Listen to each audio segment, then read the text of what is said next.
말씀을 전하기 앞서 한 가지 중대한 광고 말씀 먼저 드리겠습니다. 다음 주 주일부터 저희 교회 이제 더 이상 예배하지 않습니다. 이곳에 모이지 않고요. 다음 주에 1시에 오시더라도 세딕 할아버지께서 문을 열어주지 않으실 거예요. 찬양과 기도, 말씀 선포, 헌금도 안 하셔도 되고 하나님께서 기쁘게 받지도 않으실 뿐더러 더 이상 할 필요 없다라고 하나님께서 말씀을 하세요. 그냥 집에 있는 게 낫겠다라고 하시고요. 왜냐하면은 하나님께 우리의 온전치 못한 마음을 들켜버렸기 때문입니다. 그래서 저희 교회는 이제 더 이상 만나지 않겠습니다. 이것이 지난주 본문 10절이 바로 이런 말씀이었다라는 것을 여러분들 좀 느껴보시라고 드린 말씀이에요. 깜짝 놀라신 분 별로 괜찮았죠? 그럼 이제 또 다음 주 설교가 기다려지지 않습니까? 어떻게 시작할지? 바로 10절이 이 말씀이에요. 마음과 재물을 모두 온전치 못하게 드렸던 이스라엘 백성들을 대표한 그 제사장들의 예배, 하나님께서 받지도 않으시고 좋게 보지도 않으시고 오히려 싫다라고 말씀하신 본문이었습니다. 그래서 이 진정한 예배가 무엇인가, 저와 여러분들이 기독교 교회를 오랫동안 경험을 해본 분들은 예배가 무엇인지 계속 또 고민하시고 또 어느 정도 정의를 내리실 수 있을 거라고 생각이 됩니다.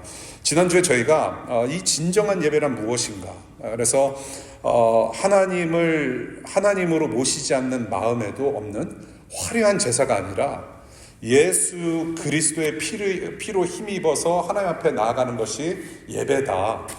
예수 그리스도가 없는 예배는 있을 수 없다. 예수 그리스도의 죽음과 부활로 새롭게 된 참된 마음으로 하나님을 사랑하고 이웃을 사랑하는 그러한 사랑을 실천하는 예배가 참 예배다라고 저희가 이제 결론을 내었습니다. 예수 그리스도 때문에 하나님께서 예배 받으실 만한, 그런 기뻐하실 만한 24/7 그런 하나님 사랑하고 이웃 사랑하는 예배, 살아있는 삶의 예배, 그것이 우리가 해야 할 예배고 추구해야 할 예배고 우리가 지향해야 될 예배의 모습이다. 이것이 바로 지난주 말씀의 요지였죠. 우리 한번 리캡하는 차원에서 우리 두 말씀 구절을 좀 한번 읽고 그 다음에 오늘 본문으로 좀 들어가면 좋겠다는 생각을 했습니다. 우리 다 같이 큰 소리로 로마서 12장 말씀 읽겠습니다. 시작. 형제 자매 여러분, 그러므로 나는 하나님의 자비하심을 힘입어 여러분에게 권합니다. 여러분의 몸을 하나님께서 기뻐하실 거룩한 산 제물로 드리십시오. 이것이 여러분이 드릴 합당한 예배입니다. 여러분은 이 시대의 풍조를 본받지 말고 마음을 새롭게 함으로 변화를 받아서 하나님의 선하시고 기뻐하시고 온전하신 뜻이 무엇인지를 분별하도록 하십시오. 그래서 우리가 산제물로 living sacrifice, 산제물로 우리가 하나님께 분별하면서 생각하면서 합리적인 예배, reasonable worship, 합당한 예배를 드려야 되는데 그 합당한 예배, 생각하면서 분별하면서 드리는 예배가 무엇이냐, 바로 히브리서에서 명쾌하게 말씀하십니다. 다 같이 히브리서 13장 읽을게요. 시작. 그러니 우리는 예수로 말미암아 끊임없이 하나님께 찬미의 제사를 드립시다. 이것은 곧 그의 이름을 고백하는 입술의 열매입니다. 선을 행함과 가진 것을 나눠주기를 소홀히 하지 마십시오. 하나님께서는 이런 제사를 기뻐하십니다. 오늘 말씀도 이제 지난주 본문에 이어서 하나님을 하나님으로 대하지 않은 제사장들을 향한 경고의 말씀을 계속 이어가십니다. 예배의 삶을 살아가는 저와 여러분들에게 회개와 또 회복이 주어지는 그런 말씀 시간 될 수 있기를 바라요. 우리 11절 한번 보겠습니다. 11절 우리 다 같이 한번 읽어볼까요? 11절 시작.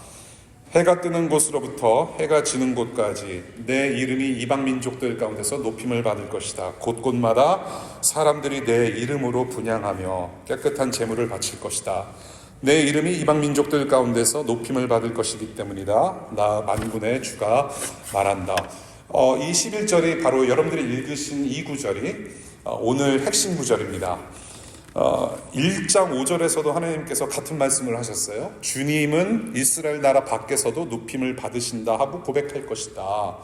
그래서 어디서부터 어디까지 높임을 받으시냐 봤더니 해 뜨는 데서부터 해 지는 데까지. 해 뜨는 데서부터 해 지는 데까지.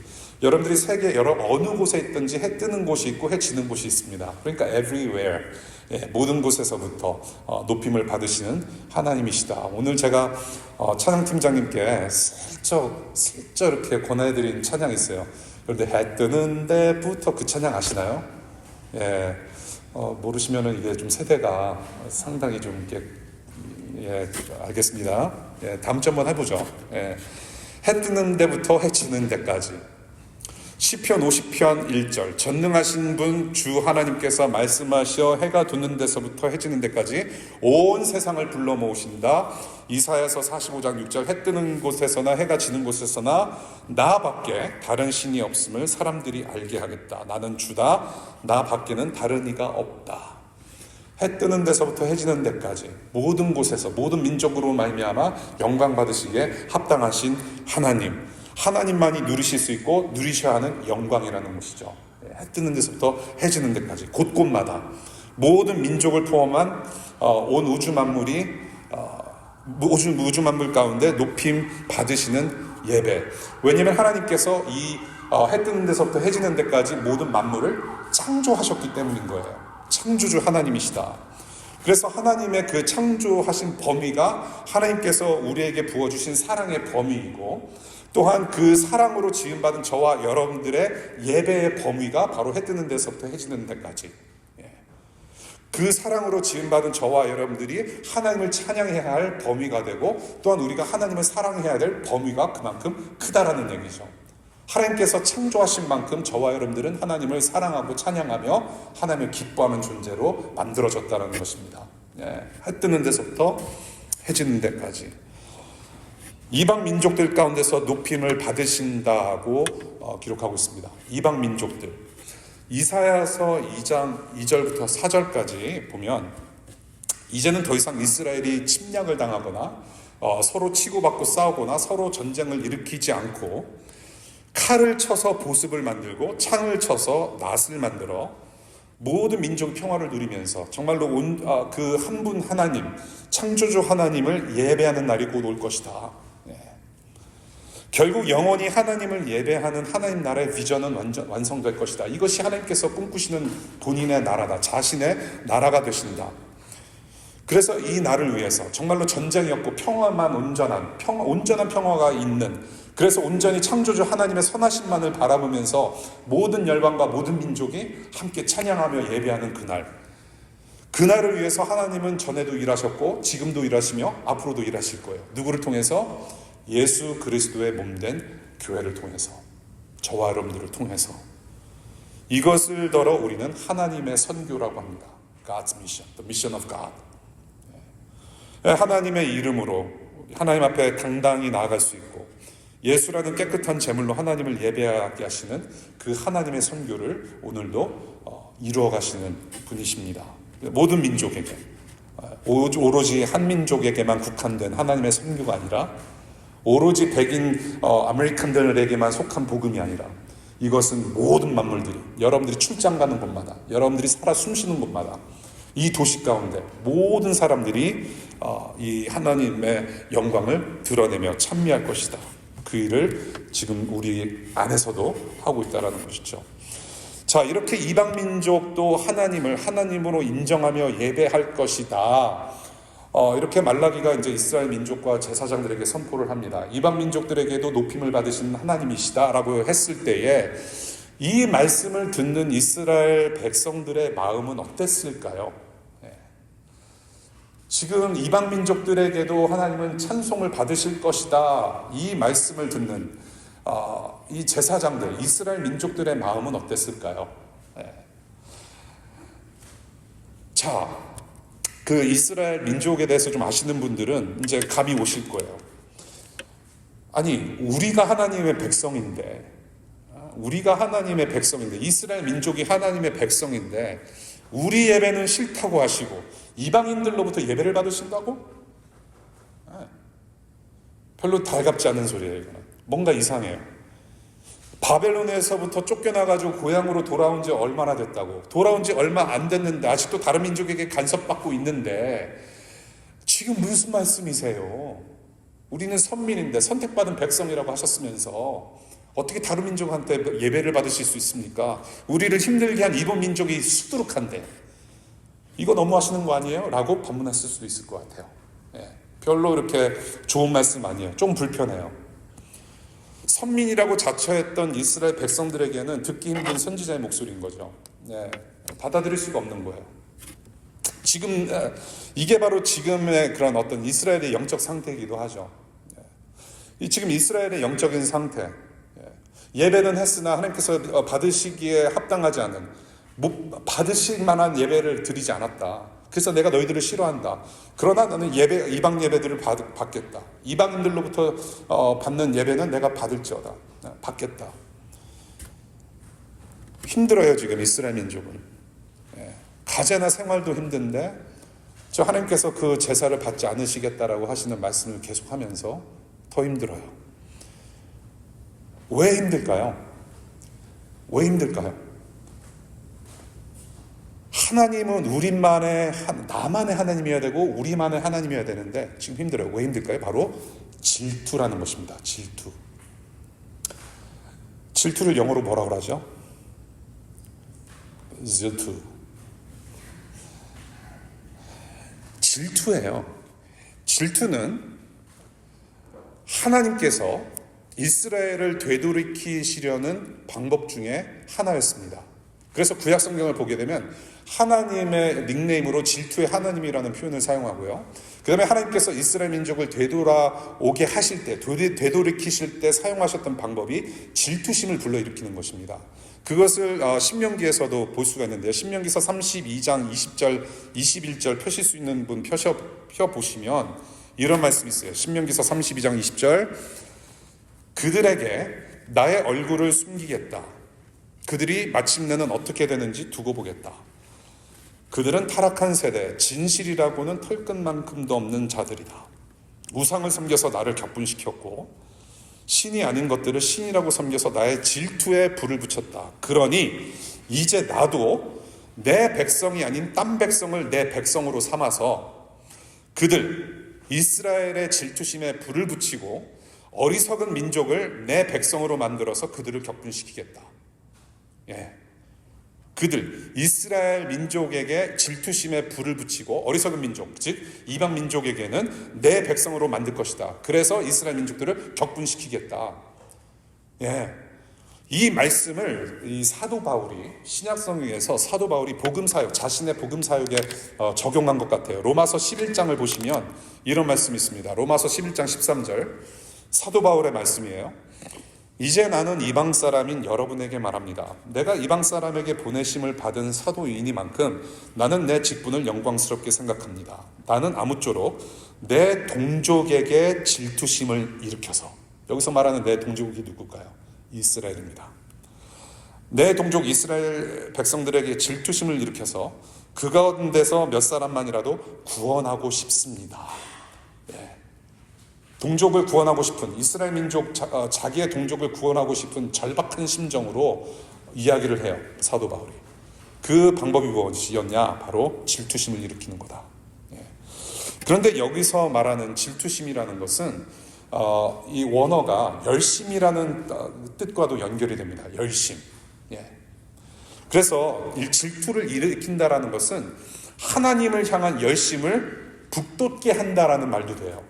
그냥 질투받아서 기분 나쁜 데서 끝나는 것이 아니라 오히려 그 질투의 마음이 열심의 마음이 된다는 거예요. 하나님께 돌아가고자 하는 마음, 하나님을 향한 열정의 마음이 회복이 된다. 그래서 여러분들 이것을 기억해야 돼요. 11절에서 기억해야 될 거.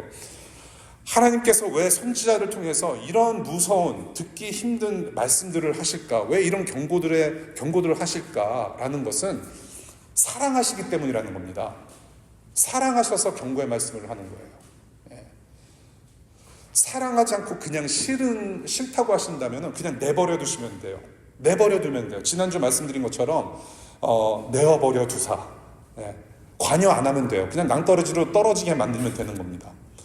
그런데 낭떠러지로 떨어질 만큼 간 이스라엘 민족에게 경고의 말씀을 하신 이유는 뭐냐면 사랑하기 때문에 그렇단 말이에요. 예, 사랑하셨기 때문에, 사랑하시기 때문에 신실하고 변치 않는 헤세드 사랑, 그 하나님의 열심으로 자신의 백성들이 정신 차리고 돌아오기를 간절히 원하셨다는 것입니다. 이건 하나님의 사랑이에요.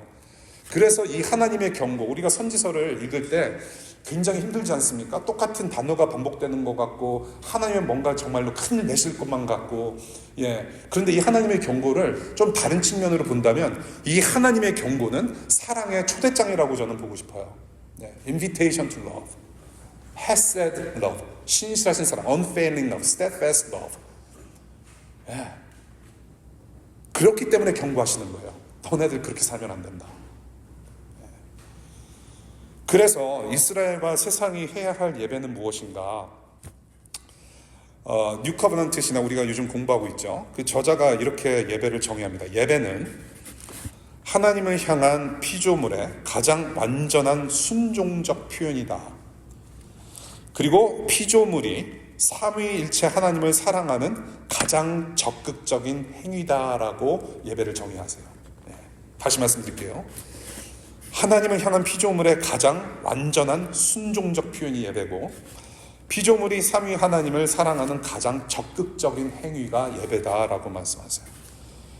그러니까 이제 예배가 무너집니다. 이스라엘 민족 가운데 예배가 무너져요. 마땅히 드려야 될 적극적인 행위와 순종적인 표현이 다 무너집니다.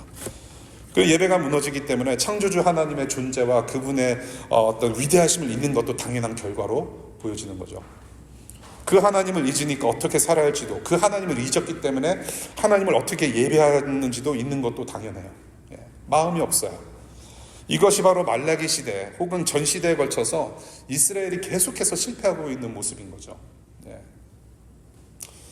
여러분, 우리가 11절 말씀을 우리가 좀 보면서 우리가 하나님 앞에 공동체로 나아가는, 예배하면서 나아가는 이 순간, 주일날에 우리가 1시간 반 동안 모이는 이 예배 공동체를 여러분 소홀히 여기지 마시기를 바라요. 여러분들이 각지에서 이렇게 많이들 관광 오셨고 또 방문하셨는데, 여러분들이 속해 있는 공동체, 주일날 한 번 모였을 때 우리가 함께 지체된 교회, 몸된 교회로서 함께 예배를 드리는 데 있어서 이것을 소홀히 여기면 안 된다. 저는 이것을 말씀을 드리고 싶어요. 여러분들, 창조주 하나님을 함께 우리가 기억해야 됩니다. 우리가 같이 모여있는 것은 우리를 만드신, 나만 만드신 것이 아니라 우리를 만드신, 이 우주 만물을 만드신 하나님을 함께 바라보자라는 것이에요. 창조주 하나님을 기억하자. 우리가 더러는 신앙생활을 할 때 하나님이 창조하신 분이라는 것을 상당히 많이 잊고 삽니다. 그렇지 않아요? 하나님은 나를 만드셨고, 나 이전에 부모님을 만드셨고, 부모님 이전에 아담과 하와를 만드신 창조주 하나님이시다.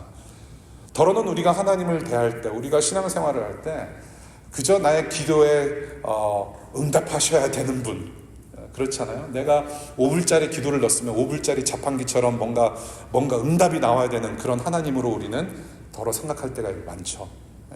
우리는 창조주 하나님을 기억해야 됩니다. 나만의 하나님이 아니라, 그리고 나만의 구원을 이루시는 하나님으로 여기는 것이 아니라 창조주 하나님, 크신 하나님을 기억하면서 모여야 된다.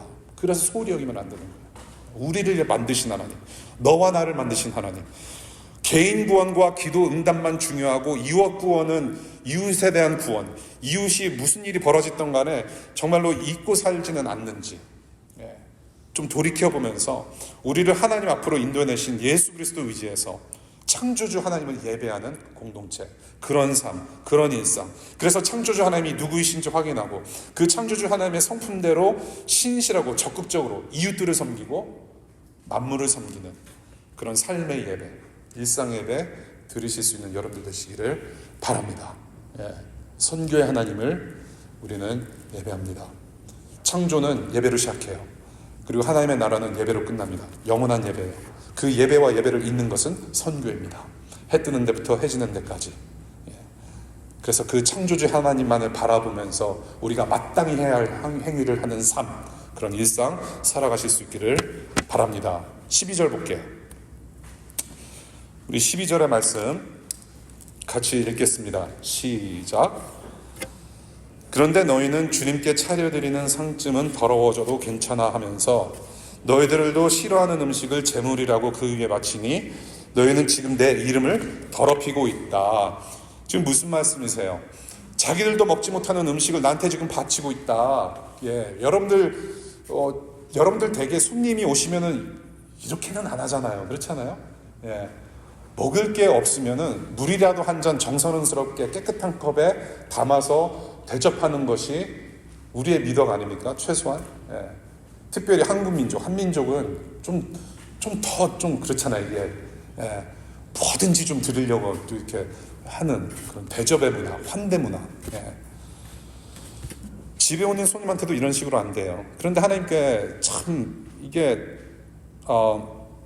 이 하나님을 대하는 자세가, 제사장들의 자세가 전혀 되어 있지 않아요. 그러니까 하나님의 이름을 더럽힌다라는 것은 존재를 무시한다는 것입니다. 이런 식으로 하나님을 대하는 것은 존재를 무시하고 하나님 존재, 이것은 하나님의 이름 더럽히는 것 뿐더러 하나님을 하나님으로 대하지 않는다는 것이죠.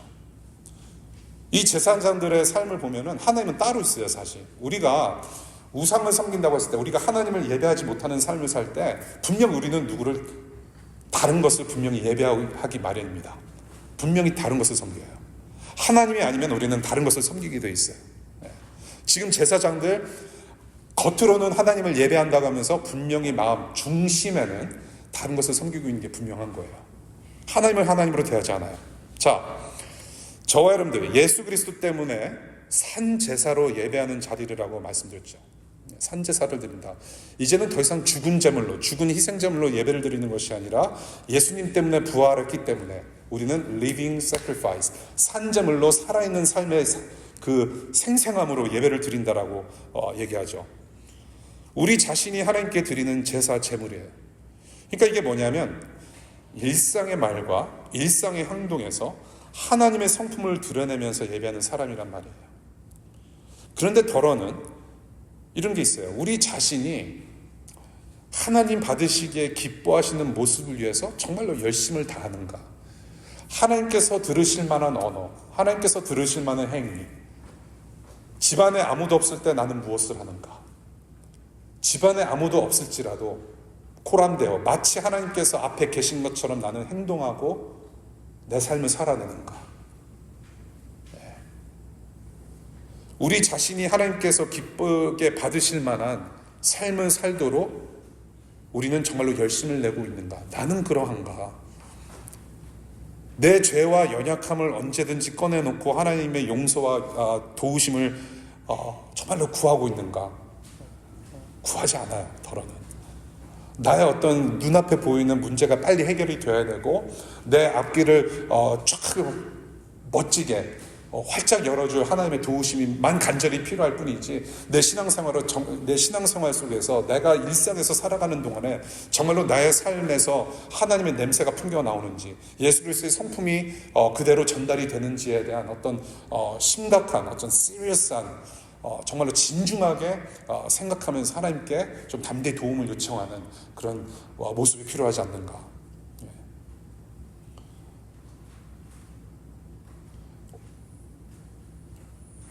그 대신에 그래, 난 어차피 부족해. 어차피 우리는 연약해. 현실에 안주하고 있는지 또한 돌아볼 문제라고 저는 생각해요. Yeah, it's been like this. I've been like this. 계속 이렇게 살아왔고, 그래도 이렇게 교회에 소속돼서 주일날 예배 오는 것도 뭐 이 정도면 되지 않겠느냐. 뭐 언젠가는 바뀌어지겠지. 여러분, 현재 상황에 만족하시지 마십시오. 현재 상황에 만족하지 마십시오. 우리가 창조하신 하나님, 창조주 하나님의 어떤 거룩하심과 광대하심에 비하면 이 정도는 괜찮다라고 할 수가 없어요. 예수 그리스도, 우리가 복음서를 통해서 성경에서 말씀하신 2000년 전에 우리 가운데 인간들 사이에서 살아 계셨던 예수 그리스도의 모습을 본다면 우리는 안주할 수가 없어요. 구원의 최종 모습은 하나님의 형상, 하나님인 것이고 예수 그리스도의 모습이어야 되는데, 우리는 하나님을 생각할 때 우리는 안주할 수 없단 말이에요. 가만히 있으면 안 돼요. 나는 괜찮아? No, 안 괜찮아요. 만약에 괜찮다는 소리가 5년 전이나 10년 전이나 작년이나 똑같이 우리가 얘기를 하고 있다면 변함이 없는 거예요. 거기에는 변화가 없어요, 여러분. 내어버려 두사. 변화가 있기 마련이에요. 자꾸 하나님을 닮고 싶은 마음이 생깁니다. 예수 그리스도를 닮고 싶은 갈망이 생겨요. 자꾸 말씀이 매려워요. 말씀을 읽고 싶고, 그래서 뭔가 내가 전에는 사랑하지 않았는데 뭔가 자꾸 관심이 가져지게 되고 그런 거죠. 구원받은 자, 변화받은 사람들의 삶의 모습이에요. 이 현실에 안주할 수가 없어요. 자기 만족에는 발전이 있을 수 없죠. 나는 여전히 부족하다, 앞으로도 그럴 것이다 하면서 마음을 놔버리면 결코 변할 수가 없습니다, 여러분. 정말 성령 하나님의 은혜가 없으면 우리는 변할 수가 없어요. 성령 하나님께서 그 여러분들의 마음을 변화시켜 주실 거예요. 가만히 놔두시는 분이 아니란 말이죠. 그래서 어제보다도 더 나은 오늘의 구원을 여정을 위해서 저와 여러분들이 오늘 구할 것은 무엇이냐? 바로 하나님의 은혜예요. 저번 주의 말씀. 저와 여러분들이 구할 것은 하나님 은혜 주십시오. 나는 이렇게 좀 너무 똑같은 것 같아요. 왜 이렇게 변화가 없습니까? 삶을 사는데 누가 How are you? 그러면 Yeah, same old. Yeah, the typical answer, right? How are you? 그러면 Yeah, I'm fine, thank you. And you? Yeah, 중학교 1학년 교과서대로 No, I'm not fine. 정말 나는 은혜가 필요합니다라고 가슴을 치면서 통곡할 수 있는, 정말 아무도 보지 않을 때 딴짓거리 하는 것이 아니라 아무도 없을 때 하나님과 독대하면서 하나님의 앞에 지성소 안에 들어가서 하나님의 은혜가 필요합니다. 아직 온전치 못한 나를 우리 주님의 손으로 다듬어 주시고 천국에 합당한 자로 살아갈 수 있도록 은혜를 구하면서 날마다 새로운 영생 살아가는 여러분들 되실 수 있기를 바랍니다. 13절 볼게요. 13절 다 같이 읽겠습니다. 시작. 너희는 또 얼마나 실증나는 일인가 하고 말하며 재물을 멸시한다. 나 만군의 주가 말한다. 너희가 훔쳤거나 절뚝거리거나 병든 짐승을 가지고 오니 내가 그것을 너희에게서 달갑게 받겠느냐. 나 주가 말한다. 이 얼마나 실증나는 일인가. 하나님 앞에서 너무 무서운 말 하는 거 아니에요? 정말? 너무한 거 아닙니까? 이 구절을 개역개정으로 보면은 조금 더 원어에 가까운 말씀으로 읽을 수 있는데요. 개역개정으로 보면 이 일이 얼마나 번거로운고 하며 코웃음 친다. 그냥 실증나요가 아니라 코웃음까지 치는 거야. 뭐, 참, 그런 거예요. 이거. 뭐 그런 거. 이게 지금 하나님 앞에서 할 말이에요. 백성들의 대표로 하나님 앞에 예배하는 자의 모습입니까? 이런 마음으로 재물을 준비해서 예배하는데 그 재물이 온전한 재물이었겠습니까? 아니죠. 어떤 재물을 바쳤다고 하나님께서 노하십니까? 훔친 짐승. 자, 훔친 짐승이래요. 아마도 소나 양, 그러니까 그 희생제물로 바쳐진 소나 양을 기르는 어떤 목축업자들을 압력해서 착취한 재물일 가능성이 높아요. 희생제물을 잘 길러서 파는 준비해 놓은 목축업자들, 백성들의 등쳐먹고 사기치고 압력해서 착취한 희생제물일 수도 있다는 말이죠. 또 어떤 짐승을 바쳤느냐? 절뚝거리거나 병든 짐승을 바쳤대요. 흠이 있는지 없는지 확인도 안 하고 그냥 귀찮은 거예요. 분명히 하나님께서는 흠이 없는 제물을 바치라고 명하셨는데 제대로 안 본 거예요. 그냥 귀찮은 거예요. 흠이 있든지 말든지 it doesn't matter. 히스토리를 몰라요. 그냥 바치자. 그런 동물 구입 가격은 또 얼마나 될까요? 아마 싼값에 흥정했을 거예요. 야, 여기 뭐 흠이 있지? 쩔뚝거리지? 싼값에 돌려 그냥. 하나님 앞에서의 경제활동도 이런 식으로 해요. 이런 식으로 재물을 구해서 하나님께 제사 제물로 올려드릴 때 하나님께서 그 예배를 받으시겠는가?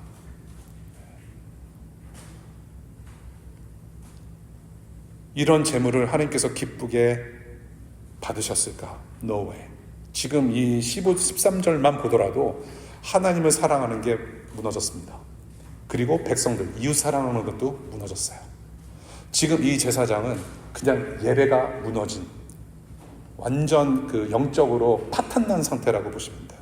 영적인 파탄. Spiritual bankruptcy. 자, 왜 실증이 날까요? 실증 난대요. 평생 하나님을 위해서 해왔던 일들이 왜 번거롭게 느껴져요? 예. 왜 실증이 납니까? 코웃음까지 칩니까? 전에는 열과 성을 다했던 일들인데 왜 웃은 일이 되고 말까요? 예. 여러분들, 한번 여러분들 삶을 좀 잘 생각해 보세요. 여러분들, 직장에서 일할 때도 얼마나 기도 많이 하고 그 직장에 들어갔습니까? 많은 분들한테 기도 제목 올려놓잖아요. 나 이 직장 좀 됐으면 좋겠다. 나 취직되도록 좀 기도해달라. 그래서 기도의 결과로 들어갑니다. 좋든 나쁘든 어쨌든 직장에 들어가서 샐러리를 받아요. 예. 근데 얼마나 기대하고 기도를 많이 하고 들어갔습니까? 근데 여러분들 지금 직장 생활 어떠신가요? How is it going? 결혼도 얼마나 기대를 많이 했어요. 주님, 이 형제를 나에게 주십시오. 이 자매를 나에게 주십시오. 예. 얼마나 기도 많이 했어요. 결혼하게 해달라. 예. 여러분들, 결혼하신 분들 살고 보니까 어때요? 예. 그래서 저는 결혼을 준비하는 분들한테 그냥 일단 환상 깨라. 예. 환상을 6 feet under 묻고 순교할까고 해라. 결혼도 얼마나 기대를 많이 하고 준비를 많이 했어요. 그 30-40분짜리 결혼 예식을 위해서 수많은 돈을 쏟아붓고 수많은 하객들 초청하고 그렇게 멋지게 시작한 신혼생활, 지금 어때요? 솔직하게. 학교에서 공부하는 것도 얼마나 원했던 일이었어요. 나는 이 대학 가서 저 공부를 하고 싶고 저 대학 가서 이 전공으로 내가 커리어를 쌓고 싶다. 하나님께 기도도 했죠. 더러는 스칼라십도 받아요. 근데 공부하는 내내 정말로 기쁨이 있었어요? 그렇잖아요. 실증도 나요. 직장생활 이제 월요일이에요. 벌써부터 짜증이 나요. 그 보스 얼굴 보는 것도 진짜 싫어요. 지겨워요. 정말로 열심히 기도해서 들어간 직장, 지금 또 이직을 해야 되나? 하나님의 뜻은 어디인가? 또 구해요. 바로 이 직장이 하나님의 뜻이었는데 본인이 믿기로는. 근데 이것은 하나님의 뜻이 아니라고 또 기도를 해요. 그런 삶을 우리가 반복하지 않는지. 기쁨과 설렘은 잠시에, 모든 것이 실증나고 번거롭고 그냥 대충 하는 일상의 반복 아닐까요? 왜 그런 걸까요? 여러분들 교회 생활도 마찬가지 않습니까? 마찬가지 아닌가요? 주일 예배나 교회 봉사 함께 모이는 시간 몇 시간 좀 잘 버텨보자. 저기 친구들 만나니까 친구들 만나서 그냥 예배 빨리 끝나고 수다 떨고. 교회 생활에 여러분들 은혜가 있어요? 물론 사람 만나는 것도 중요해요. 잘 오셨어요. 그런데 교회라는 교회 본질이 무엇이냐라고 생각했을 때는 우리가 본질로 돌아오는 생각을 하는 생활을 해야 된단 말이에요. 교회 생활을 할지라도, 사람 만날지라도. 우리가 교회 생활을 하면서 정말로 은혜를 누리고 있는가, 기쁨이 있는가, 성장이 있는가, 배움이 있는가. 예수 그리스도의 죽음과 부활이 나에게 감사가 되는 감동이 있는가. 교회의 본질이 뭡니까? 예수 그리스도예요. 예수 그리스도에 대한 감격으로 말미암아 나는 살아가고 있는가. 그래서 모이기에 힘쓰고자 정말 내가 여기에 있고, 나를 통해서 다른 사람이 나를 통해서 복을 받고, 나도 다른 형제 자매들을 통해서 복을 누림으로 함께 성장하는 그런 교회. 이렇게 오는 게 그나마 좀 다행이지 않느냐. 거기서 그치지 말고 우리가 여기서 모이고 또 흩어지는 궁극적인 목적과 원인을 이 주일 예배에서 함께 생각하고 돌이키면서 이 예수라는 본질을 일상에서도 매일 본질을 회복하는 거. 그런 우리 공동체. 여러분, 개인의 회복은 공동체의 회복과 직결된 문제입니다, 여러분. 교회가 잘 돼야지. 교회가 너무 문제가 있다. 교회가 이렇게 어수선하냐. 자꾸 다른 사람 탓하지 말고 우리 자신을 돌아보고 좀 공동체적인 큰 그림으로 우리가 함께 봐야 된다는 거예요. 나의 본질은 지금 어디에 있는가? 우리 교회의 본질은 예수만을 붙잡고 있는 것인가라는 것을 좀 우리가 솔직하게 좀 담대하게 꺼내놓고 이야기할 필요가 있고, 기도할 필요가 있고, 정말로 이 본질을 위해서 우리가 같이 붙들고 나아가야 되는 거, 이거 잊지 않았으면 좋겠어요. 개인의 회복은 곧 공동체의 회복에 직결된 문제다. 그래서 마지막으로 이제 이 구절 안에서 드리고 싶은 말씀은 여러분들 삶도 그런 것 같아요. 저의 생활도 그렇고, 여러분들 일상생활도 그렇고, 교회도 그렇고, 회사도 그렇고, 본질이 망가지면 모든 것이 형식이 된다는 것입니다. 본질이 망가지면 모든 것이 형식이 돼요. 이 예수라는 본질이 망가지면 모든 것이 습관이 됩니다. 예수라는 본질이 망가져서 내 안에 사랑이 없다면 모든 것이 형식이 되고 습관이 되고 의무가 돼버려요.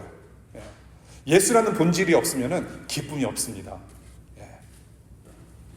이 지루한 의무로 하나님을 예배하는 자들이 아니라 오직 살아계시는 예수 그리스도의 복음의 기쁨에 푹 젖어서 그 예수님의 삶을 살아내는 그런 여러분도 되실 수 있기를 바랍니다. 이 본질을 회복하는 것. 마지막 구절 14절 볼게요. 14절 시작. 예, 핸드폰 켜시느라 좀 시간이 필요하시군요. 예, 다시 한번 하나 둘 셋. 자기 짐승 떼 가운데 좋은 수컷이 있어서 그것을 바치기로 맹세하고서도 흠 있는 것으로 바치며 속이는 자는 저주를 받을 것이다. 나는 큰 임금이다. 나 만군의 주가 말한다.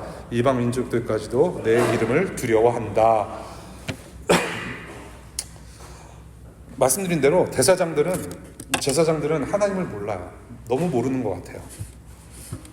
하나님을 그렇게 속이고 나서 하나님과 약속한 그 좋은 동물들은 다 어디로 갔을까요? 네. 아무거나 바치고 나서 아주 잘 기는 흠이 없는 동물, 제사 동물은 어디로 갔을까요? 이것을 저는 이사야서 56장 11절 말씀에서 저는 답을 하나 봤는데요. 예. 뭐 많은 부분 우리가 이제 알 수가 있는데 이사야서 56장 11절에 이 제사장들의 어떤 행태에 대해서 아주 멋지게 기록해 놓은 말씀이 있어요. 제가 일상의 언어로 좀 세속적이긴 한데 일상의 액센트로 억양으로 제가 한번 읽어드릴게요. 예. 너무 이상한 눈으로 쳐다보지 마시고 예. 자, 이사야서 56장 11절 읽겠습니다. 지도자라는 것들은 굶주린 개처럼 그렇게 먹고도 만족할 줄을 모른다. 예. 다시 좀 억양이 좀 너무 약했나요, 여러분? 너무 일상에서 자주 듣는 말이라서 별로 이렇게 감흥이 없나요? 지도자라는 것들은 굶주린 개처럼, 액센트 분명히 넣었어요. 굶주린 개처럼 그렇게 먹고도 만족할 줄을 모른다. 그 다음에 백성을 지키는 자가 되어서도 분별력이 없다. 모두들 저 좋은 대로만 하고 저마다 자기 배만 채운다라고 말씀하세요. 좋은 동물들 다 어디로 갔을까요? 자기 배, 자기의 부를 이루고 자기 욕심을 채워나가는 제사장들의 모습. 결국에는 뭐야? self-worship. 자기가 자기를 예배한 거예요. 여러분, 이만큼 잘 드리겠습니다. 예배 열심히 드리겠습니다. 제사장들도 그랬을 거예요. 흠이 없는 제물 말씀대로, 율법대로 잘 지켜서 예배하겠습니다. 분명히 다짐했었을 거예요. 저 여러분들도 그런 다짐하지 않아요? 모두 다 드리리. 마음 다해 예배합니다. 고백하지 않아요, 여러분? I'll give you everything. I will worship you. I'll praise you. I'll honor your name. I'll glorify your name. 막 그렇게 찬양해요. 다짐도 해요. 영원히 찬양하리라. I'll praise you. I'll sing. 뭐죠? 지난주 찬양? I could sing of your love forever. I will sing of your love forever. 영원히 찬양하겠습니다. 우리가 찬양합니다. 그리고 하나님 앞에서 고백을 해요. 노래로 고백합니다. 그런데 그렇게 찬양하고 나서 하나님이 아니라 한 주간 동안 내가 받고 싶은 나의 칭송을 더 사모하지 않는가요? 더러는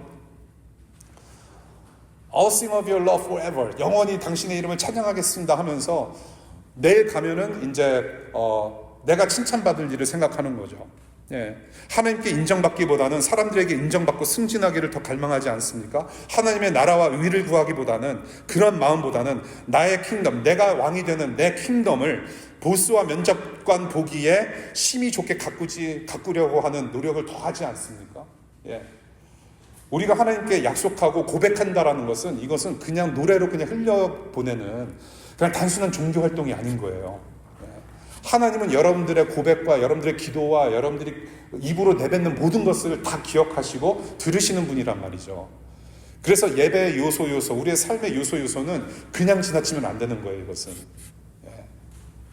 가벼운 것이 아닙니다. 이렇게 모여서 예배하고 노래 3곡, 2곡만 하는 거 결코 가볍게 여겨서는 안 되는 거예요. 우리가 하나님 앞에 다짐하고 약속하고 고백하는 거, 우리가 또 실천을 해야 돼요. 실천해야 돼요. 그래서 저와 여러분들 우리 교회 가족이 되면 단톡방에 우리가 찬양과 그날 본문을 미리 올려드리지 않습니까? 미리 한번 읽어오시라고. 예. 그래서 이것을 두세 번 우리가 곱씹어서 말씀을 듣고 생각하고 설교를 듣고 묵상을 한다면 이 말씀이 내 말씀이 되고, 찬양도 마찬가지입니다, 여러분. 예. 한번 듣고 오셔서 우리가 공동체적으로 우리가 어떤 고백을 하는지 숙지하고 오시면은 조금 더 뜻깊은 예배가 되지 않을까. 예. 그러고 난 다음에 우리가 찬양을 하고 나서도 단톡방에 올라온 거를 또 한번 들으면서, 야, 우리가 이런 고백을 했었지 기억하면서 또 한번 부르는 거예요. 기억하면서 우리는 다시 그 삶을 살도록 노력하는 거죠. 하나님께 찬양이 될 만한 삶. 그래서 아까 우리가 찬양했죠. 찬양하리라.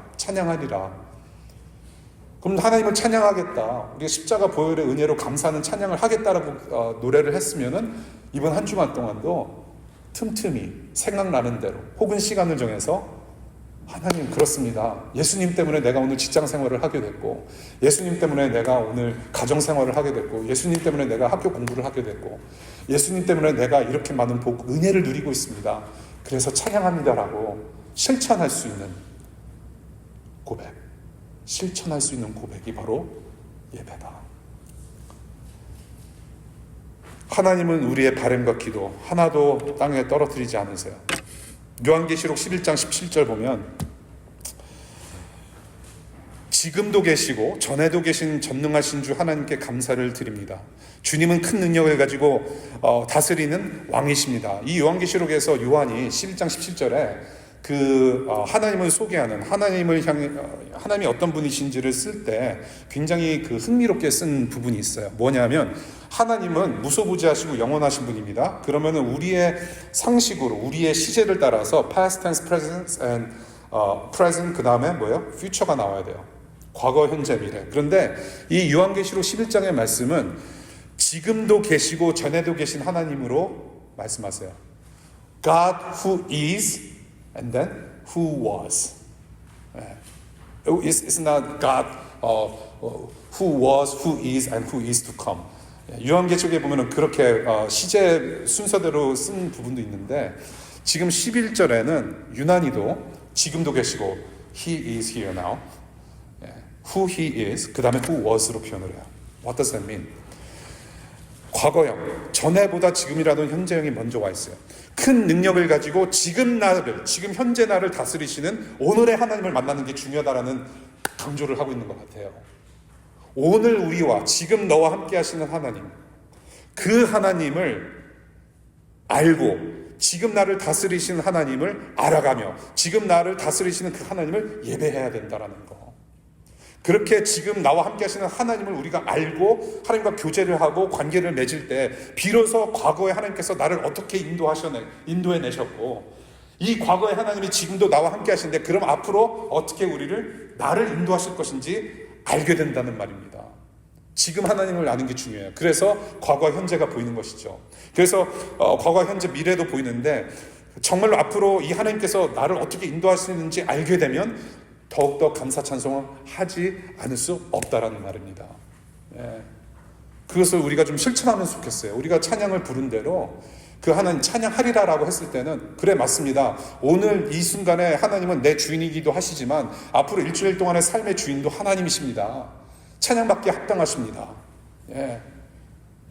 함께 찬양을 실천하며 감사하는 시간을 우리가 함께 따로 가져보면 좋겠어요. 여러분들 의무적이 아니라 거룩한 습관으로 계속 실천하면서 하나님의 하나님 되심을 드러내는 예배자 되실 수 있기를 바랍니다. 말씀 맺을게요. 우리 내 이름이 이방 민족들 가운데서라는 제목으로 오늘 네 구절을 봤는데요. 이렇게 요약할 수 있을 것 같아요. 이 네 구절 여러 말씀 드렸지만 요약하자면, 하나님께서 창조하신 이방 민족들에게도 예배 받으시기 합당하신 창조주 하나님이시라는 거. 하나님은 누구이시냐 했을 때 이방 민족들에게도 예배 받으시기에 합당하신 창조주시다. 그 하나님은 저와 여러분들의 마음, 우리의 죄와 연약함을 모두 아시는 창조주 하나님이시다라는 거. 제사장들처럼 연약하고 죄성이 아직도 묻어있고 부족하고, 그 창조주 하나님을 저와 여러분들이 하나님으로 모시고 계속해서 그 신앙을 우리의 입술로 고백한 대로 살아가 보자라는 거, 오늘의 말씀의 요지입니다. 여러분들, 하나님은요 우리의 삶을 24/7 다 보시고 모든 순간마다 한치의 빈틈없는 예배를 받으세요. 아까도 말씀드렸듯이 모든 언행, 모든 말과 모든 행동을 다 보시는 분이세요. 한치의 흠이 없으신 거룩하신 하나님이기 때문에 흠이 없는 예배를 받으셔야 돼요. 우리는 죄가 섞여 있습니다. 아직도 죄와 싸워야 돼요. 죄가 섞인 예배는 하나님은 절대 받지 않으세요. 죄와 섞일 수 있는 분이 아니기 때문에 그렇습니다. 그래서 온전치 못한 저와 여러분들에게 하나님께서 최고의 희생제물, 선물을 주셨어요. 그분이 바로 누구냐? 예수 그리스도. 예수 그리스도 없는 예배는 있을 수가 없습니다. 그래서 이 예수 때문에 하늘을 사랑하는 자녀들이 됐어요. 이제는 저와 여러분들은 이 두 다리는 땅에 붙이고 살지만 우리는 이미 예수 그리스도의 죽으심과 부활로 말미암아 하늘에 앉은 자가 된 겁니다. 하늘에 있어요. 이 말은 무엇이냐? 이 땅에서 하늘을 산다는 것은 선을 넘었다는 얘기입니다. 예수님께서 선을 넘어오셨고 우리도 선을 넘어가는 삶을 살 수 있다는 거예요.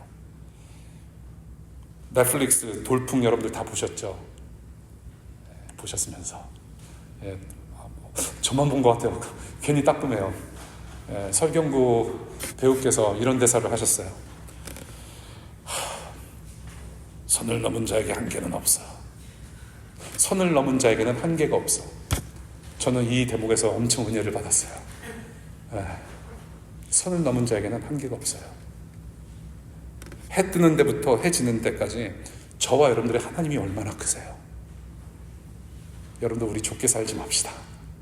우리는 선 넘은 자들이에요. 이미 우리에게 주신 모든 것을 동원해서 이 땅에서 하나님의 선교 사명을 완수하는 그런 천국 예배 공동체 될 수 있기를 간절히 축복합니다. 기도하겠습니다.